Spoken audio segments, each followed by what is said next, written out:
Well, I think it's a very good thing that the President has come to Congress seeking an authorization for use of military force. For many months, we've been carrying out bombings in Iraq and Syria, and the Constitution gives the authority to declare war to Congress. And the President should have come months ago to Congress seeking authorization for military conflict. Secondly, one of the great virtues of having to go to Congress for authorization is it forces the administration to articulate its objective and how it intends to accomplish that objective. What has been very, very troubling watching the administration's approach to ISIS is that it is disjointed and half-hearted and ineffective. That, in my view, ISIS is the face of evil. They are crucifying Christians, they're beheading children, they're beheading journalists. Just this past week, they took a Jordanian pilot, put him in a cage, doused him with gasoline, and lit him on fire. We need a concentrated, direct military strategy to destroy ISIS. Right now, what we're seeing is a photo-op foreign policy, a bomb here, a missile there. And the advantage of the administration having to go to Congress is it's going to force them to articulate explicitly their objective and how they plan to accomplish that. I look forward to Congress vigorously pressing on those questions. What do you think it says that there have been, a bomb here, a missile there, you said, but there have been quite a few airstrikes against ISIS, and yet the recruitment levels for ISIS have never been higher. What does that say? It says that the military strategy being carried out against ISIS is ineffective right now.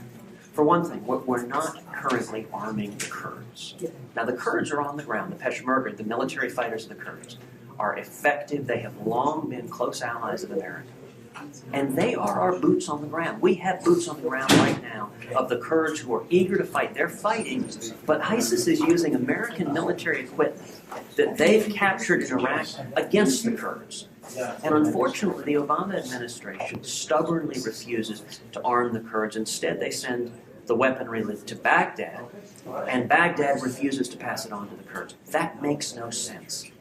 We are not treating this with the seriousness it deserves. The President, just a few months ago, the President gave a nationally televised speech in which he purported to lay out his ISIS strategy. And he said he would follow the model of Yemen and Somalia. Now, in that he was accurate. We are following the model of Yemen and Somalia. Yemen right now is a failed state. Yemen is controlled by radical Islamic terrorists. The Houthis have taken over the north of the country. Al-Qaeda controls much of the rest of the country. That's the model we're following. We need a seriousness of purpose when it comes to defeating radical Islamic terrorism. And I'll note, this is a president who refuses to utter the words radical Islamic terrorism. This is a president who just last week, the National Prayer Breakfast, drew an analogy, compared these radical Islamic terrorists to the Crusades and the Inquisition. The Crusades ended over 700 years ago. That is a false moral equivalence. And we need to acknowledge the enemy we're fighting, and we need to have a seriousness of purpose to defeat that enemy.